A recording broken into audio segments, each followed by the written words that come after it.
मुझे नहीं लगता कि तालमेल की कमी कहीं संगठन और सरकार के बीच नज़र आ रही है। बहुत ही अच्छा तालमेल संगठन और सरकार के बीच है।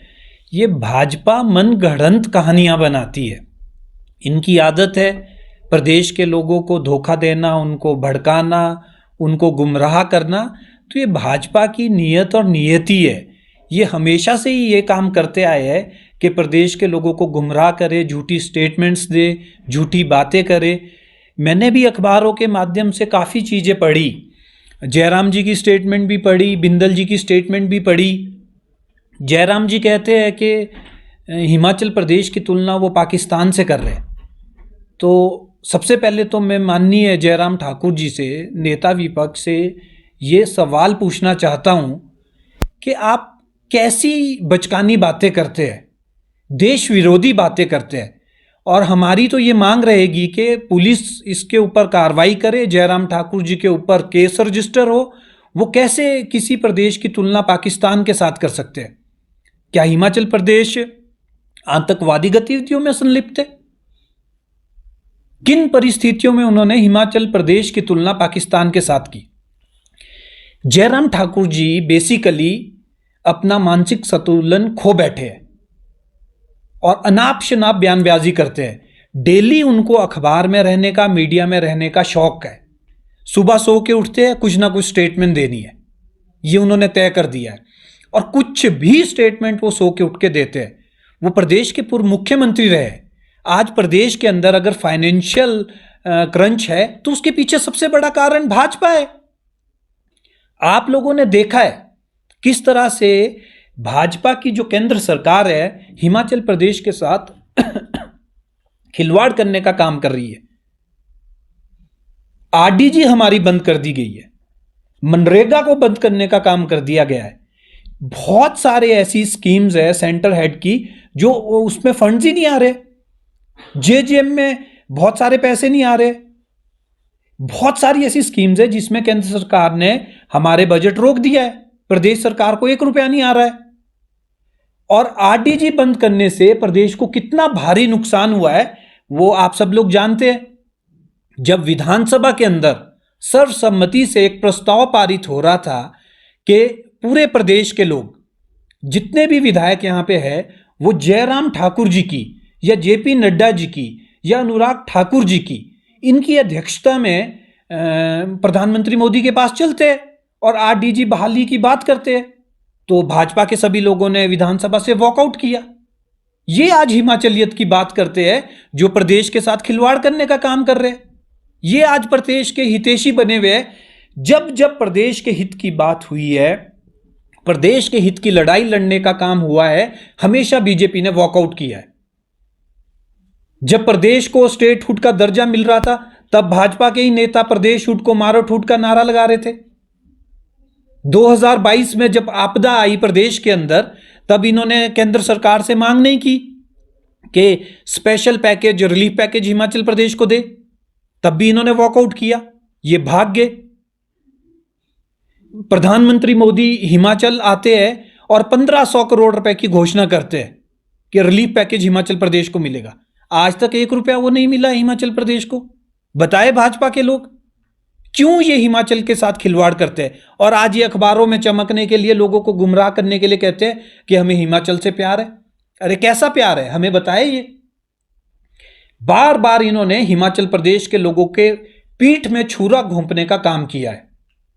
अभी जब आरडीजी की बात हुई तब भी इन्होंने मुंह दिखाया, पीठ दिखाई हिमाचल के लोगों को। तो इसलिए मेरा कहने का मतलब यह है कि भाजपा पूरी तरह से बेनकाब हो चुकी है। पूरी तरह से इनका चेहरा लोगों के बीच आ चुका है। जब जब हिमाचलियत की बात आई है ये हमेशा पीठ दिखाकर भागे हैं। और दूसरी तरफ राजीव बिंदल जी ने आज एक स्टेटमेंट दी है, वो हिमाचल सरकार ने हाईजैक कर लिया है। मैं उनसे भी पूछना चाहता हूं किस हाईजैक की बात कर रहे हैं, किस लोकतंत्र की वो बात कर रहे हैं। अरे लोकतंत्र के अगर कोई असली हितैषी है तो वो कांग्रेस पार्टी है जो लोकतंत्र की रक्षा के लिए लड़ाई लड़ती है। इन्होंने तो हमेशा लोकतंत्र को गिराने का काम किया है। लोकतंत्र को भाजपा मानती कहां है? कितने सारे देश के अंदर ऐसे राज्य हैं जहां पे चुनी हुई सरकारों को गिराने का काम इन्होंने किया है। मिशन लोटस इन्होंने चलाया है। तो क्या लोकतंत्र को मानने वाले लोग हैं भाजपा के लोग? ये हमें बताए, क्यों इन्होंने लोकतंत्र से जब चुनी हुई सरकार है उनको क्यों गिराने का काम इन्होंने किया? हिमाचल प्रदेश में भी इन्होंने ये नाकाब कोशिश की, यहां पे भी इन्होंने लोकतंत्र की धज्जियां उड़ाने की कोशिश की, हमारी सरकार गिराने की कोशिश की।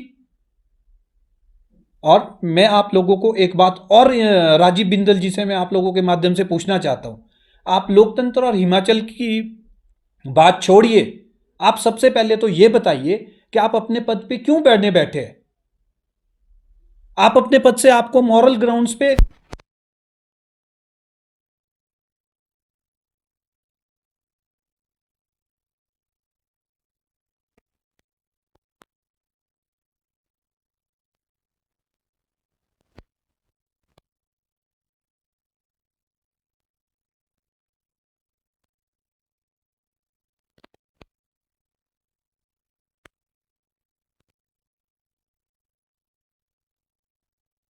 इनके एक विधायक हंसराज जी, उन पे पॉस्को एक्ट लगा हुआ है, वो लड़कियों को छेड़ने का काम करते हैं। इनके पूर्व सांसद वीरेंद्र कश्यप जी, उनके बेटे के ऊपर मॉलेस्टेशन के चार्जेस है।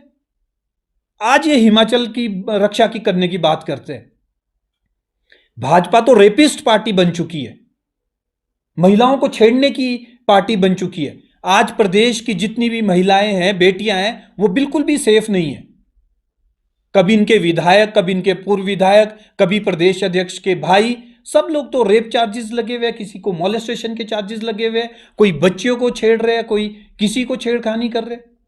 तो हिमाचल प्रदेश को अगर किसी से खतरा है तो भाजपा से है। कांग्रेस पार्टी सुखविंदर सिंह सुक्खू जी की अध्यक्षता में, उनके नेतृत्व में प्रदेश में बहुत अच्छा काम कर रही है। पंचायती राज चुनाव भी बहुत अच्छे से करवाए जा रहे हैं और सरकार और संगठन में बहुत अच्छा कोऑर्डिनेशन है। देखिए, मैंने आपको पहले भी कहा है कि जयराम ठाकुर जी अपना मानसिक संतुलन खो बैठे हैं। एक्चुअल में बात यह है कि प्रदेश के अंदर नेतृत्व की कमी है। भाजपा के अंदर बहुत सारे गुटों में भाजपा बंटी हुई है, 5-6 गुटों में भाजपा बनी हुई है, तो इनमें एक कंपटीशन चला हुआ है। तो सब लोग ये चाहते हैं कि मैं सुबह उठ के एक ऐसी स्टेटमेंट दूं जिससे सनसनी फैले और केंद्र इनके जो आला नेता है उनके सामने अपनी वाहवाही लूटे। तो इन्होंने सबने ये तय कर दिया है कि कुछ हो धरातल पे हो ना हो, पर सुबह एक सनसनी खेज स्टेटमेंट इन्होंने देनी है ताकि ये अपने आला को खुश कर सके। और इनको प्रदेश से कोई मतलब नहीं है, ये झूठी बयानबाजी करते हैं, कुछ भी बोलते हैं, मुंह उठा के आते हैं, मीडिया में स्टेटमेंट देते हैं। बिंदल जी कुछ और स्टेटमेंट देते हैं, जयराम जी कुछ और बोलते हैं, नड्डा जी कुछ और बोलते हैं, अनुराग जी कुछ और बोलते हैं, रणधीर शर्मा कुछ और बोलते हैं और सतपाल सत्ती जी तो बिल्कुल ही लाइन से हटकर कुछ और बोलते हैं। तो ये 6-6, 7-7 गुटों में बटी हुई है भाजपा और ये सब लड़ाई इस चीज की लड़ रहे हैं कि हमें कौन मुख्यमंत्री बनेगा। अरे मुख्यमंत्री तो तब बनोगे जब हमारी सरकार हटेगी। कांग्रेस सरकार 27 में भी रिपीट करने वाली है सुक्खू जी के नेतृत्व में और भाजपा को बिल्कुल भी मौका नहीं मिलने वाला है। अगर बात करें कानून व्यवस्था की, आप बात कर रहे हैं, मैं बिल्कुल, प्रदेश के मुख्यमंत्री और प्रदेश सरकार इसमें बिल्कुल सीरियस है, जीरो टॉलरेंस पॉलिसी के साथ इसमें काम कर रही है। आपने देखा होगा जब से सुखविंदर सिंह सुक्खू जी की सरकार प्रदेश के अंदर बनी है तब से कितने सारे चिट्टे के केसेस यहां पे रजिस्टर हुए। दिन रात पुलिस जीरो टॉलरेंस पॉलिसी के साथ सभी अपराधियों को अंदर करने का काम कर रही है। पिछले 5 सालों में नशा तस्कर जब जयराम जी की सरकार थी प्रदेश के अंदर दंदना रहा था। आज आप आंकड़ा निकाल के देखिए, सभी जिलों के एसपी से आप आंकड़ा निकाल के देखिए कि 5 साल जब जयराम जी की सरकार थी, भाजपा की सरकार थी, कितने चिट्टा तस्करों को के ऊपर केस रजिस्टर हुए। और अभी 3.5 साल की सरकार जो कांग्रेस पार्टी की है उसमें आप देखिए कि कितने चिट्टा तस्करों के खिलाफ केस रजिस्टर हुए और उस समय कितने रेप प्रदेश के अंदर हुए, आज का डाटा आप निकालिए। उस समय कितनी गुंडागर्दी प्रदेश के अंदर होती थी, आज कितनी हो रही है, कितनी कमी उसमें लाई गई है, आप वो डाटा भी निकाल सकते हैं।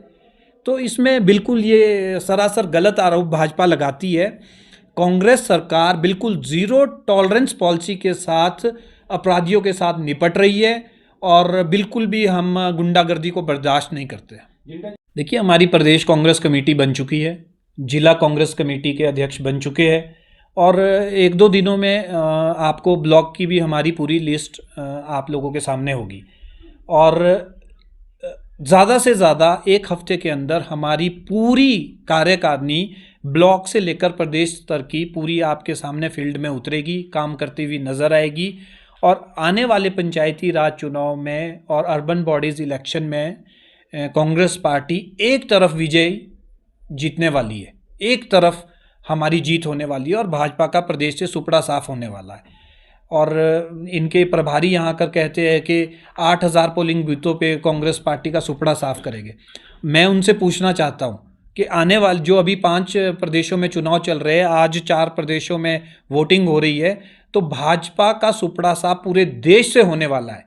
कांग्रेस बहुत अच्छी वापसी पूरे देश के अंदर कर रही है और भाजपा का सुपड़ा साफ होने वाला है।